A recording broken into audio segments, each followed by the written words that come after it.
আইনজীবী কর্মশালায় আজকে আমরা চেক ডিভিশনাল মোকদ্দমার বেশ কয়েকটি টপিক নিয়ে আলোচনা করব। তার মধ্যে প্রথম যেটা নিয়ে আমরা আলোচনা করব সেটা হলো যে চেক ডিভিশনাল মামলা যদি মামলা চলাকালীন যদি নালিশকারী মারা যায় সেটা নিয়ে আমাদের প্রথম আলোচনা। আপনারা মাইক্রোফোনগুলো দয়া করে একটু অফ করে রাখবেন, সেটার জন্য অন্য কারো অসুবিধা না হয় এই বিষয়ে একটু সতর্ক থাকবেন। মাঝে মাঝে খেয়াল রাখবেন যে মাইক্রোফোনটা আপনার অফ আছে কিনা, যখন কথা বলবেন তখন অন করবেন। তো আজকে আমাদের প্রথম টপিক হলো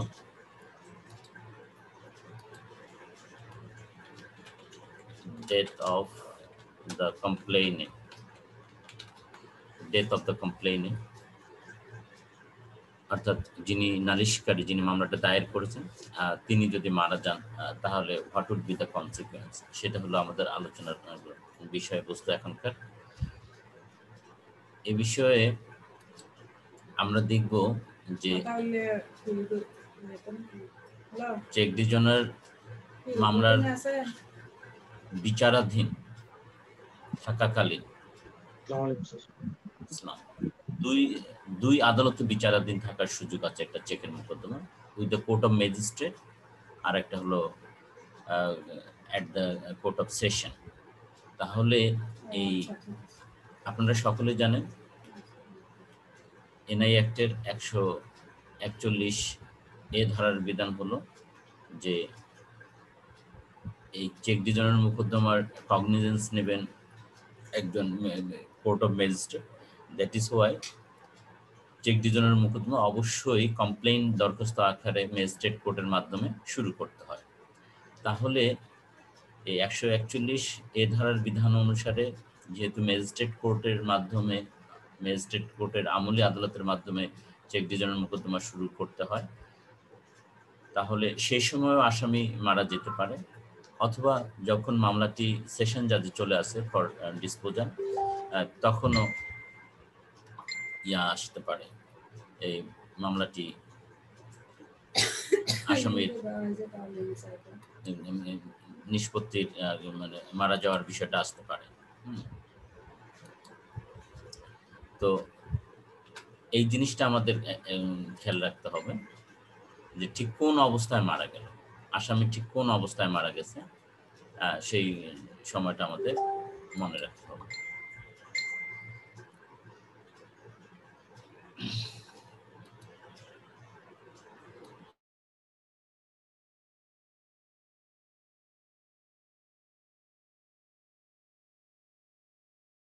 তো যদি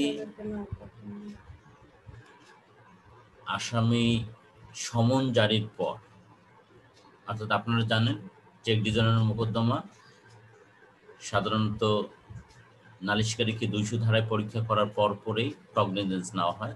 এটা অনুসন্ধানে তেমন একটা দেওয়া হয় না, সরাসরি কগনিজেন্স নেওয়া হয়। এই কগনিজেন্স নেওয়ার পর সমন জারি করতে হয় আসামির বিরুদ্ধে। তো আসামির বিরুদ্ধে সমন জারি করা হয়েছে এবং একটা ধার্য তারিখ দেওয়া হয়েছে।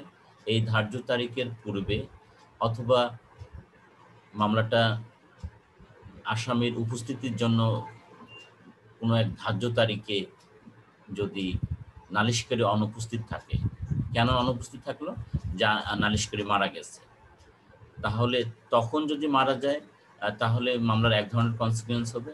আবার যদি মামলাটি বিচারের জন্য দায়রা আদালতে যায়, তখন যদি নালিশকারী মারা যায় তাহলে তার কনসিকুয়েন্স ভিন্ন ধরনের হবে। তাহলে প্রথমে আমরা আলোচনা করব যে মামলাটি দায়ের হয়েছে, ম্যাজিস্ট্রেট আদালতেই এখনো আছে, আদালত সমন জারি করেছে।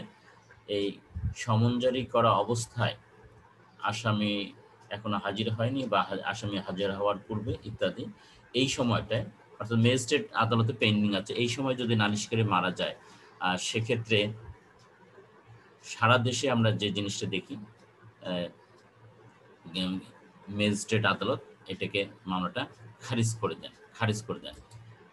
আপনারা সকলে জানেন যে আমাদের সিআরপিসিতে 3 ধরনের বিচার ব্যবস্থার কথা বলা আছে। একটা হলো ম্যাজিস্ট্রেট ট্রায়াল, সেটা হলো 241 থেকে 250 পর্যন্ত ম্যাজিস্ট্রেট ট্রায়াল। আরেকটা আছে হলো আমাদের সেশন ট্রায়াল, সেটা হচ্ছে 265 এ থেকে 265 জে পর্যন্ত। আর একটা হলো সামারি ট্রায়াল, এটা হলো 260 থেকে 264 পর্যন্ত। এই যে 3টা ট্রায়াল প্রসিডিউর লেট ডাউন করা আছে, তো ম্যাজিস্ট্রেট যখন বিচার করে তখন তিনি এই 241 থেকে 245 250 পর্যন্ত এই বিচার পদ্ধতি অনুসরণ বিচার করে। তাহলে 241 থেকে 250-এর মধ্যে একটা সেকশন আছে 247। সারা দেশে আমাদের ক্রিমিনাল বিচার ব্যবস্থা এই যদি আসামি মামলা বিচারাধীন, ফৌজদারি মোকদ্দমা বিচারাধীন থাকা অবস্থায়, অর্থাৎ ম্যাজিস্ট্রেট কোর্টে বিচারাধীন থাকা অবস্থায় যদি নালিশকারী অনুপস্থিত থাকে, গরহাজির থাকে, তাহলে এই মামলাটা খারিজ করে দেওয়া হয়। এই ধরনের একটা জিনিস সারা দেশে প্রচলিত আছে। আইনজীবীরাও এটা দাবি করেন মামলাটা খারিজের, আবার একইভাবে আদালতও এটা খারিজ করে দেয়। এই যে তাহলে এখন 247 ধারা আমরা দেখব। আমি স্ক্রিন শেয়ার করে দিচ্ছি আপনাদের সঙ্গে, যে আদৌ এই খারিজ বলে কোনো শব্দ এখানে ইউজ করা আছে কিনা, বা আমরা যে বলতেছি 247 ধারায় এই মোকদ্দমা খারিজ করার কথা, বা সারা দেশে সেটাই প্রচলিত আছে, তো এই খারিজ করার সুযোগ আছে কিনা। তো আমি স্ক্রিন শেয়ার করে দিলাম, আপনাদেরকে আমি এখন দেখাচ্ছি 247 ধারাটা। নন এফিয়ারেন্স আমরা কি দেখতে পাচ্ছেন? জি স্যার, জি স্যার। আসসালামু আলাইকুম sir. Complaint. 247, if the summons has been issued on complaint and upon the day appointed for the appearance of the accused or of any day subsequent thereto, which the hearing may be adjourned, the complainant does not appear, the magistrate shall, notwithstanding anything herein before contained, acquit the accused. অর্থাৎ ধার্য তারিখে যদি নালিশকারী উপস্থিত না থাকে, তাহলে এটা তিনি আসামিকে খালাস দিতে পারেন, আসামিকে তিনি খালাস দিতে পারেন। আনলেস, এখানে আরেকটা জিনিস আছে, unless for some reason he thinks proper to adjourn the hearing of the case to some other day. তাহলে এখানে কোথাও কিন্তু মামলাটা খারিজ করার কথা বলা হয়নি, আসামিকে একুইট করে দিলে তখন সভাপতি প্রশ্ন আসে যে মামলাটা কি হবে, তখন একটা শব্দ ইউজ করা উচিত যে মামলাটা নথিজাত করা হলো। তাহলে এখানে একটা জিনিস আছে যে ধার্য করা হয়েছে বা আসামির প্রতি সমন ইস্যু করা হয়েছে, এই সময়ের মধ্যে যদি নালিশকারী মারা যায়, তাহলে ম্যাজিস্ট্রেট 247 ধারার এই ক্ষমতা প্রয়োগ করে অবধারিতভাবে এই নালিশকারীকে তিনি কি বলে এই নালিশকারীর অনুপস্থিতির কারণে মামলাটি আসামিকে খালাস করে দিবেন কিনা। আমার বিবেচনায় যে এইটা করার কোনো সুযোগ নেই বা দরকার নেই, কেননা চেকের মোকদ্দমা শুধু 8-10টা ক্রিমিনাল মামলার, ফৌজদারি মামলার মতো নয় যে ছোটখাটো বিষয় বা মারামারির ঘটনা জড়িত, এখানে বড় ধরনের অর্থের সংশ্লেষ থাকে। সে কারণে ম্যাজিস্ট্রেটের উচিত এইখানে এই জায়গাটুকু বিবেচনা নাও, unless for some proper to adjourn the hearing of the case to some other day. এই তিনি অর্ডারে এটা লিখতে পারেন বা আপনারা সাবমিশনে এটা উল্লেখ করবেন যে যদিও নালিশকারী ইতিমধ্যে মারা গেছে, কিন্তু এটা যেহেতু একটা অর্থের সংশ্লেষ আছে এই মোকদ্দমাটাতে, এই মোকদ্দমা যদি খারিজ করে দেওয়া হয়, আসামিকে একুইট করে মামলাটি যদি নথিজাত করা হয়, তাহলে এতে নালিশকারীর অনেক ক্ষতি হবে। তিনি মারা গেছেন বটে, কিন্তু তার অন্যান্য উত্তরাধিকারীরা আছেন, তারা এই মোকদ্দমায় সাক্ষ্য দিতে পারবেন। কেননা সিআরপিসির 204 ধারায় বলা হয়েছে প্রত্যেকটা নালিশি দরখাস্তে একটা অবশ্যই লিস্ট অফ উইটনেস দিতে হবে। তো এইখানে নালিশকারীও একজন অন্যতম সাক্ষী।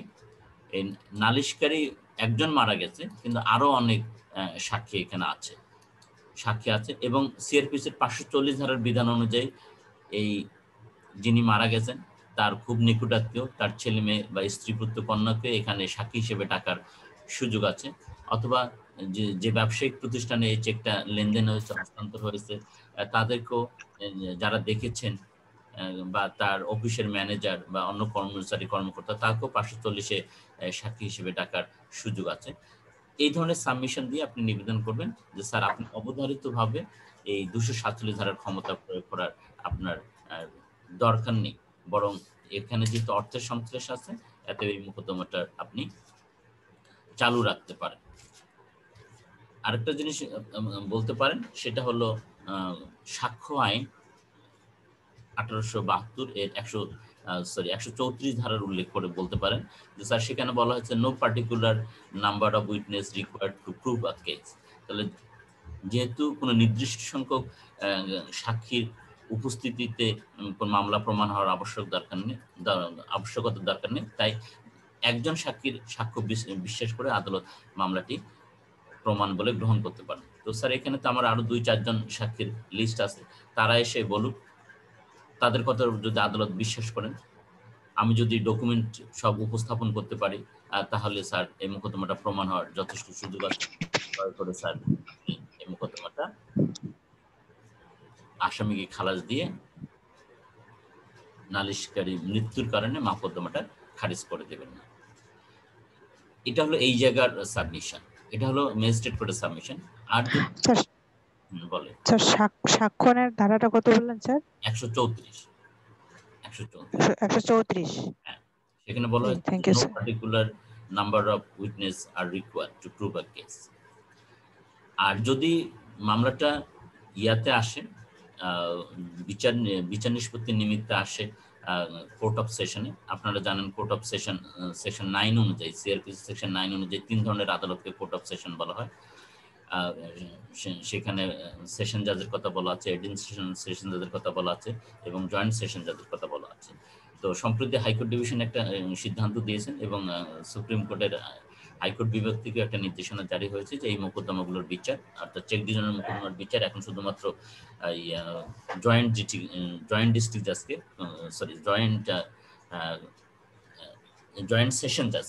জয়েন্ট সেশন জাজকে নিষ্পত্তি করতে হবে। তো এই জয়েন্ট সেশন জাজকে যদি নিষ্পত্তি করতে হয় তাহলে আপনারা জানেন এটা হলো session trial case. Session trial case যখন হবে তখন সিআরপিসি 265A থেকে 265J পর্যন্ত এর কোথাও এই 247-এর মতো কোনো সেকশন নাই। অর্থাৎ মামলা চলাকালীন যদি কেউ একজন নালিশকারী যদি মারাও যায় তাহলেও কোর্ট অফ সেশন ওই 247-এর মতো ক্ষমতা প্রয়োগ করে আসামিকে অ্যাকুইট করে দিতে পারবেন না, তাকে বিচারটা কন্টিনিউ করতে হবে। তাহলে সেশন ট্রায়ালের ক্ষেত্রে যদি নালিশকারী মারা যায় তাহলে আদালতের এই মোকদ্দমাটা আসামিকে অ্যাকুইট করে মোকদ্দমাটা নথিজাত করার সুযোগ নেই, যে সুযোগটা ম্যাজিস্ট্রেট কোর্টের ক্ষেত্রে আছে। তো সেখানে আমি যে সাবমিশনগুলো দিলাম এই সাবমিশনগুলো আপনারা একটু ভলান্টিয়ার করবেন বা ফরওয়ার্ড করবেন, তাহলে আশা করি আপনার ইয়া থাকবে। অথবা যদি কোনো কারণে ইয়া করে দেয়, আসামিকে খালাস করে দিয়ে আপনার মোকদ্দমাটা নথিজাত করে বা আপনাদের ভাষায় যেটা হলো খারিজ করে দেয়, সেক্ষেত্রেও কিন্তু আপনি এই সাবমিশনগুলো দিয়ে এটা রিভিশন করতে পারবেন। তো এইগুলো আমাদের নালিশকারী যদি মামলা চলাকালীন মৃত্যুবরণ করে। এই যে আমি সাবমিশনটা রাখলাম, এই সাবমিশনটা কে বলতে পারবেন? কেউ একজন বল, আমি শুনি। স্যার আমি সাবমিশনটা পুরোটা শুনি নাই, এক। আর দ্বিতীয়ত হলো এখানে আমার একটা প্রশ্ন, রিভিশনটা করবে কে স্যার? যদি এই নালিশকারী যদি মৃত্যুবরণ করে এখন রিভিশনটা কে করবে? ওখানে ওকালতনামায় প্রার্থী কে হবে স্যার? ওকালতনামা প্রার্থী তার ছেলেমেয়ের যারা আছে তারা হবে। আচ্ছা, থ্যাংক ইউ স্যার। হ্যাঁ, কারণ এখানে তো নির্দিষ্ট করে আপিল কে দায়ের করবে, রিভিশন কে দায়ের করবে সেটা তো বলা হয় নাই। 435 ধারায় রিভিশন দায়েরের ক্ষেত্রে বলা হয়েছে যে high court division or the session court May call for the report on information or otherwise to satisfy itself. এখানে কোনো ব্যক্তির কথা বলা হয়নি যে অমুক ব্যক্তির ইয়ার প্রেক্ষিতে এটা করতে হবে। তাহলে আর কে বলবেন এই সাবমিশন?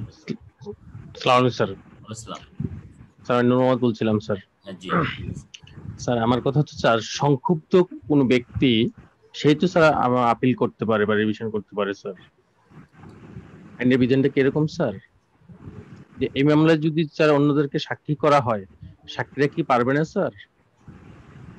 আপনাকে আমি সাবমিশনটা রাখার কথা বলছি, আগে সাবমিশনটা রাখুন, তারপর আপনার প্রশ্নটা আমি উত্তর দিই। জি, মে আই প্লিজ ওনার এই মধ্যমাটা লার্ন কোড দেখা যাচ্ছে যে অলরেডি কমপ্লেনেন্ট মারা গেছে ওনার। তো যেহেতু ম্যাজিস্ট্রেট কোর্টে মামলাটা দায়ের হয়েছে, তো ইন দ্য অন দ্য স্টেজে কমপ্লেনেন্ট মারা গেছে ওনার, তো সেই ক্ষেত্রে 247 ধারাটা সামনে এগিয়ে আসে ওনার।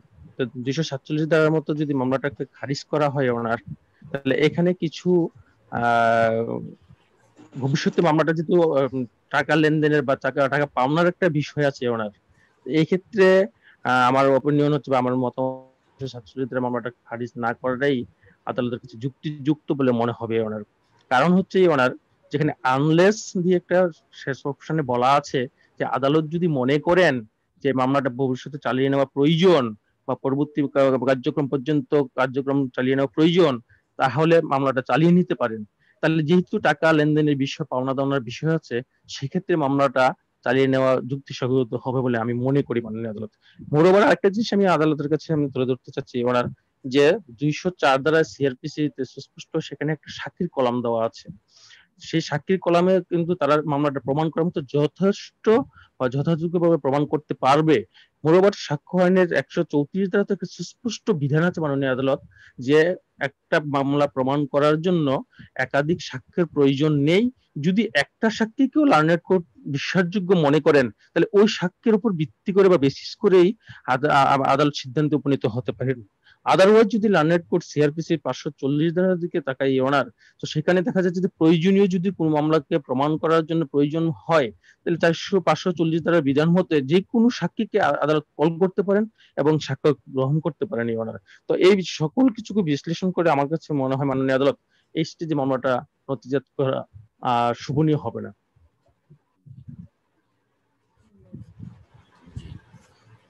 থ্যাংক ইউ, সুন্দর হয়েছে। আর হাসান বলবেন?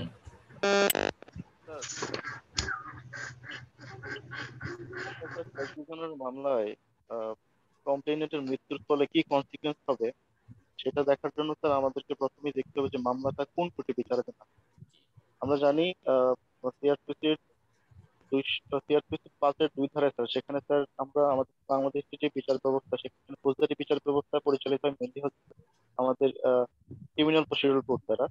সেখানে বলা আছে কোনো বিশেষ আইনে যদি স্যার ওই বিশেষ আইনের অধীন অপরাধের বিচারের জন্য যদি কোনো বিশেষ বিচার ব্যবস্থা না থাকে, সেক্ষেত্রে বিচার ব্যবস্থাটা পরিচালিত হবে আমাদের সিআরপিসি অনুযায়ী, বা ওই বিশেষ আইনে বলে দেওয়া থাকে অনেক সময় যে এই মামলার বিচারটা কিভাবে হবে। যেমন আমরা যদি অ্যানেক্টের মামলা করছি, অ্যানেক্টের 141 ধারায় স্যার বলা আছে আমাদের একজনের মামলার বিচারটা হবে সেশন ট্রায়ালে।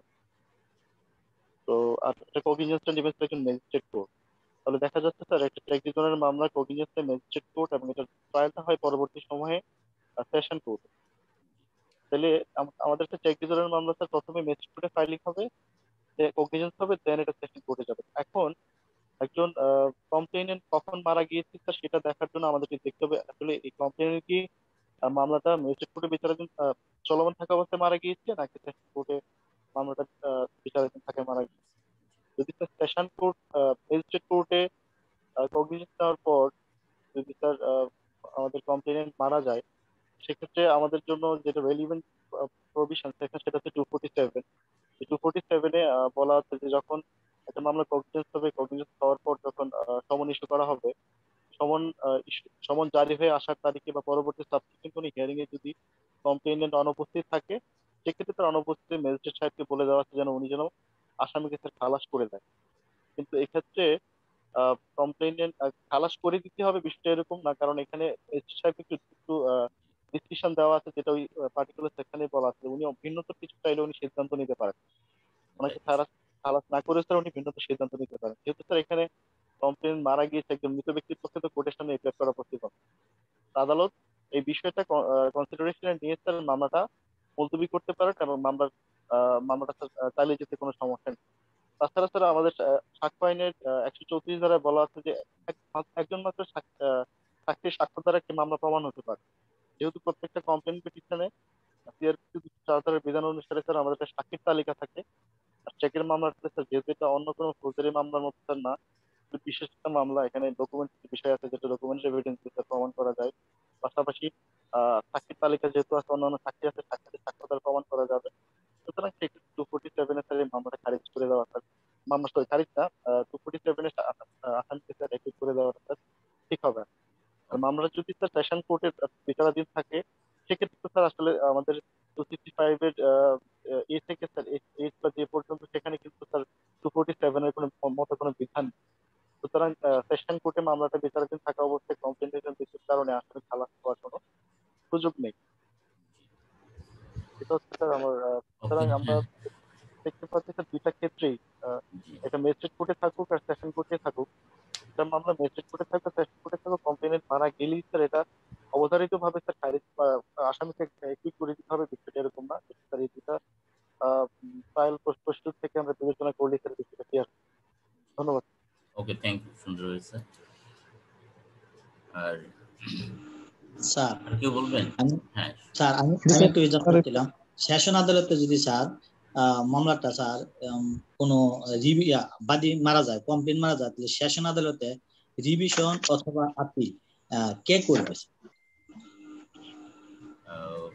রিভিশন কে করবে? আমি একটা সেকশন দেখাচ্ছি আপনাদের। দেখা যাচ্ছে? দেখেন তো, একটা স্ক্রিন শেয়ার করেছে। যাচ্ছে স্যার। এই 435 দেখেন, পাওয়ার to call for records of inferior court. 435, the High Court Division or any session judge may call for and examine the record of any proceeding before any inferior criminal court situate within the local limits of its or his jurisdiction for purpose of satisfying himself as to the correctness, legality or propriety of the finding, sentence or order recorded or passed. এই যে magistrate যে record অর্ডারটা দিল, এটা সঠিক হলো কিনা, আইনসঙ্গত হলো কিনা, দেওয়া উচিত হলো কিনা, এই যে property of finding and sentence আর অর্ডার পাস্ট। তাহলে এইখানে কিন্তু সুনির্দিষ্ট করে বলা হয়নি। যেমন আপিলের ক্ষেত্রে বলা হয়েছে যে a person convicted on a trial, এখানে কিন্তু এরকম কনভিক্ট শব্দ ইউজ করে বলা হয়নি। যে আপিলের ক্ষেত্রে যেমন কনভিক্টকে আপিল করতে হবে, কিন্তু এই ডিভিশনের ক্ষেত্রে বলা হয়েছে the high court division or any session জাজ may call for and examine the record of any proceeding before any inferior criminal court. তারা নিজেরা এটা কল ফর দিয়ে নিয়ে আসতে পারেন। এখানে কোনো নির্দিষ্ট ব্যক্তিকে রিভিশন করতে হবে এ ধরনের কোনো কথা এখানে বলা নেই। যেমনটা বলা হচ্ছে আপিলের ক্ষেত্রে, আমি দেখাচ্ছি আপনাদের। আপিলের ক্ষেত্রে যে দেখেন 408 আমি দেখাচ্ছি, আপনারা কি দেখতে পাচ্ছেন? জি স্যার। এখানে দেখেন, any person convicted on a trial held by a joint session judge, metropolitan magistrate or any judicial magistrate of the first class may appeal to the session judge. তাহলে কে পারবে? Convicted person, any convicted person, যারা দণ্ডিত হয়েছে তারা পারবে। 407-ও দেখেন, any person convicted on a trial held by a magistrate. 407 এবং 408-এ একই বলা হয়েছে। তারপরে 406-এ দেখেন, any person aggrieved by an order refusing to accept. সব বলা হয়েছে any person agreed by an order refusing. 406-এর এই গেল। 406, any person who has been ordered by a magistrate, তিনি আপিল করতে পারবেন, নির্দিষ্ট করে দেওয়া হয়েছে। 405, any person whose application under section 89 for delivery of property ইত্যাদি, অর্থাৎ নির্দিষ্ট করে দেওয়া হয়েছে। কিন্তু এখানে ইয়ার ক্ষেত্রে, রিভিশনের ক্ষেত্রে কোনো ব্যক্তির নাম বলা হয়নি।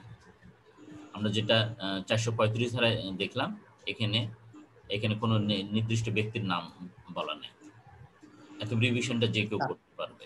তাহলে আমার স্যার অলি ওয়ারিশটা কি করতে পারবে স্যার? আমি মৃত্যুর পরে যে রিভিশন করতে হয়, তাহলে কি আমার অলি ওয়ারিশটা রিভিশন করতে পারবে স্যার? হ্যাঁ, যদি উইদিন টাইমের মধ্যে থাকে, যদি উইদিন টাইমের মধ্যে থাকে। তাদেরকে পক্ষভুক্ত বা এরকম কি আদালতের অনুমতি নিতে প্রয়োজন আছে? এখানে পক্ষভুক্ত হওয়ার কোনো সুযোগ নেই, শুধু এই ডাইরেক্ট রিভিশন দায়ের করা যাবে বিবরণ দিয়ে স্যার। হ্যাঁ। আচ্ছা, আরেকটা প্রশ্ন হচ্ছে স্যার, আপোষ হওয়ার পর যদি বাদী মারা যায়, তাহলে স্যার এই মামলাটুকু আপোষ হয়ে গেছে কিন্তু বাদী মারা গেছে, তারপরে যদি আপোষ থাকেন, আমরা লাইনে থাকি, বুঝছেন? ওগুলা যখন প্রশ্নোত্তর নেওয়া হবে তখন করিয়েন, একটু লিখে রাখেন। হ্যাঁ, এখন আমাদের নেক্সট টপিক হলো নেক্সট টপিকে আমরা যাচ্ছি। 447 একটা স্যার শেল শব্দ যে আছে স্যার, এটা স্যার কতটুকু ম্যান্ডেটরি করেছে? 247 247 স্যার। এখানে বলেছি if the summons has been issued or on complaint and upon the day appointed for the appearance of the accused or any day subsequent thereto which the hearing may be adjourned, the complaint does not appear, the magistrate shall notwithstanding anything contained herein before acquit the accused. তিনি করবেন, কিন্তু তার একটা ডেসক্রিপশনও আছে এই জায়গাটা। Unless for reasons he thinks proper to adjourn the hearing of the case to some other day. তাকে যেমন নির্দেশ দেওয়া হয়েছে যে তিনি এটা করবেন, যে নালিশকারী অনুপস্থিত আছে। আবার যদি তিনি তাকে ডেসক্রিপশন দেওয়া হয়েছে এটা, যদি তিনি অন্য কোনো কারণ উপযুক্ত মনে করেন তাহলে এটা তিনি অ্যাডজন করতে পারবেন। আপনি ঠিকই ধরছেন, যেখানে শ্যাল আছে যে দেখে 10টা ডেট বা 20টা ডেট বা 25টা ডেট অনুপস্থিত আছে, সেক্ষেত্রে তিনি অবশ্যই এটা আসামিকে একুইট করে দেবেন। কিন্তু এক্ষেত্রে আবার তিনি ভিন্নরূপ সিদ্ধান্ত নিতে পারেন, সে মানে ফ্লেক্সিবিলিটিটা তার হাতে দেওয়া হয়েছে। Thank you sir. তারপরে আসেন আমাদের নেক্সট টপিক। আপনাদের প্রশ্নগুলো ধরে রাখেন, আমরা সবার পরে আবার আলাপ করব। Death of the accused. মামলা চলাকালীন অবস্থায় চেক ডিভিশনের মামলার যিনি আসামি, যার বিরুদ্ধে মামলাটা দায়ের হয়েছে, তিনি যদি মারা যান তাহলে তার কনসিকুয়েন্স কি হবে, সেটা এখন আমাদের আলোচনার বিষয়।